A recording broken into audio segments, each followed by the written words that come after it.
ফ্ল্যাটে নতুন ভাড়াটিয়া এসছেন। পরিচিত হওয়ার জন্য সন্ধ্যায় গেলাম। মা তার ছেলেকে নাস্তা চা বানাতে বললেন।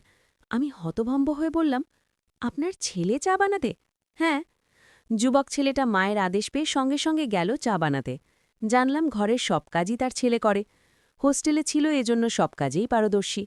সময় যেতে লাগল। ছেলেটা দু-একদিন পরপরই এটা ওটা রান্না করে পাঠায়। সাংসারিক ছেলে, বউয়ের খেয়াল রাখবে, হাতে হাতে কাজ করে দেবে। আমার বড় মেয়ের সাথে ওই ছেলের বিয়ে ঠিক করলাম।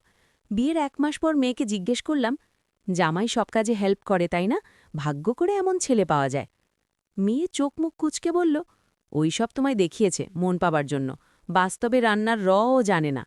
লবণকে বলে চিনি, মুখে না দেওয়া পর্যন্ত কোনটা হলুদ কোনটা মরিচ গুঁড়ো চিনতে পারে না। মেয়ের কথায় আমি হতভম্ব। এতদিন তাহলে